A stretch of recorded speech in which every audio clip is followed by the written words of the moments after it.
And Green Party Leader Annamie Paul is with me now. Ms. Paul, good to see you again. Thanks for taking time to speak with me today.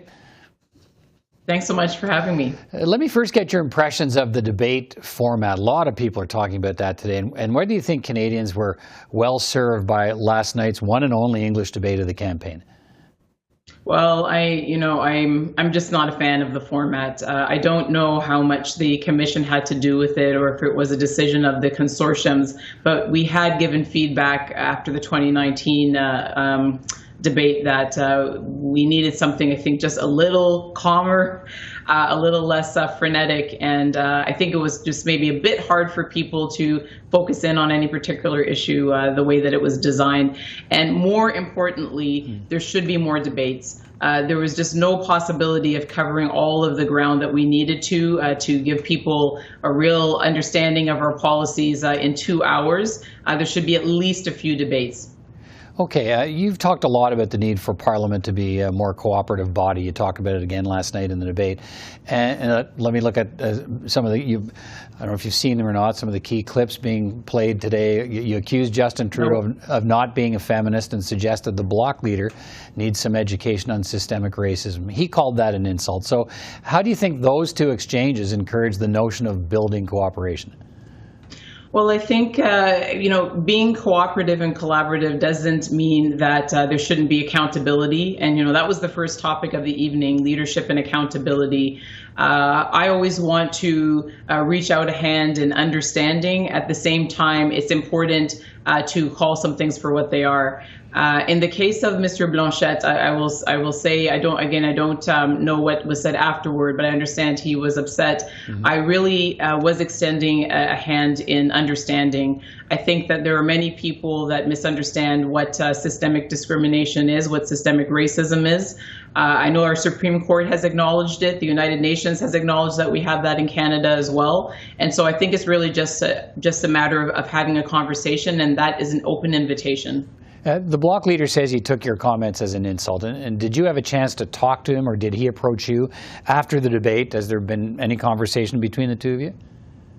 Well, we had very strict COVID restrictions last night, and so there was a staggered arrival and departure, and so unfortunately there wasn't an opportunity. But certainly I have extended, Peter, prior to all of this, I mean, months and months ago, when these issues came up regarding whether there was systemic discrimination in certain provinces, including Quebec, I extended the invitation to Mr. Blanchette to have a conversation with me with the hope of explaining a bit of the experience of those who believe that there is.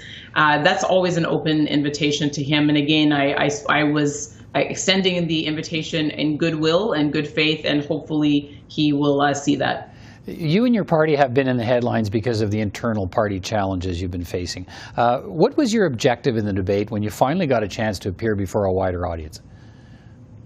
It was to, of course, as the leader of a party, the job is to give people an understanding of our approach to politics, the policies that we think are particularly important at this moment. I was hoping, Peter, also to give people something to feel inspired about as well. I think there's so much greatness in our country, and we need a political culture that fosters it, particularly at this time. And I was also, of course, very aware of the historic nature of being there.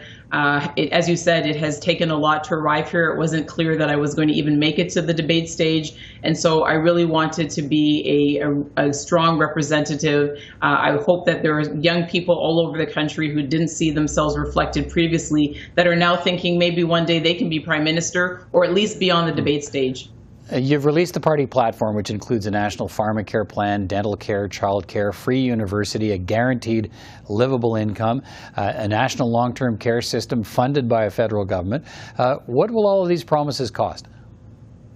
So here's what, yes, and we have said all those things because we believe that this is a transformational moment for Canada, that if we are going to do honor to all that has been lost and sacrificed during the pandemic, it means making sure that we're never back in the situation again in the same way. And so that means completing the unfinished work of completing our social safety net. That is work that we have got to do, and we have everything that we need to do it. I believe that if Denmark or Finland or Germany can have those universal programs you described, then most certainly we can as well. We know that investing in people, particularly in a knowledge economy, is the very best thing that we can do for our prosperity. We know that productivity is increased when people are well-fed, well-housed, and well-educated, and so we're saying it's time to invest in that. We have submitted our platform for costing, and so we'll have more information for you about that hopefully soon. Okay, you're also promising a 60% cut in greenhouse gas emissions and a carbon tax of $250 a ton by 2030. That's far higher than anybody else is talking about. And you're also talking about shutting down the fossil fuel industry. How quickly would you shut down fossil fuel production in this country? And what will you do about all those lost jobs? This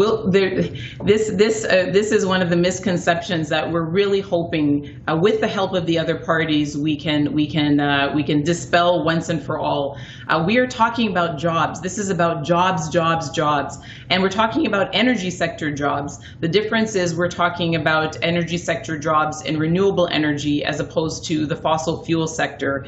And Peter, the news is just good. It's just good news. These jobs pay more. The skills that oil workers have are immediately transferable, and it doesn't require any additional degrees. About half the jobs in the United States in the green sector are for people with a high school diploma and no more. So this is the economy of the future. We see all of our international partners moving this way. Everything that you describe in our platform, we have other countries that have proposed the same thing. But can you tell me? So the jobs are there. The jobs are there. But what's the timeline for shutting down fossil fuel production? Well, you know, every day we're getting more and more alarming news about the consequences of not shutting it down quickly. In Nature, just a couple of days ago, reported in the BBC, they were saying that, in fact, we need to keep 60% of our fossil fuels in the ground, and that some regions, including ours, should be actually looking to go offline with fossil fuels. Right, but is it 5 years, 10 years, 20 years? What's the... Well, part of the answer to that, Peter, will depend upon political will and innovation. What we want to see is us moving off of fossil fuels as quickly as possible. We set out a timeline in our platform. I mean, we see this as the decade where we need to get off of fossil fuels. If we can do it sooner, we should, because we have been told that we should. So I would love to say that we are going to approach this the way that we approach tackling the pandemic, that we are going to make extraordinary things happen as quickly as possible, and that as we reach the next decade, we have transitioned to renewable energy. Okay, so within the next 10 years. Yes, I would like to see, I would like to see if that's possible. But again, that requires us getting to work right away in the way that the European Union has committed to doing and the way that the United States is committing to doing. We simply can't do it unless we have a collective political will along the lines of what we saw in the pandemic, that we are going to make this happen. All right, Green Party Leader Annamie Paul, thanks for your time again today. Good to talk to you. Very good to talk to you as always. Thank you.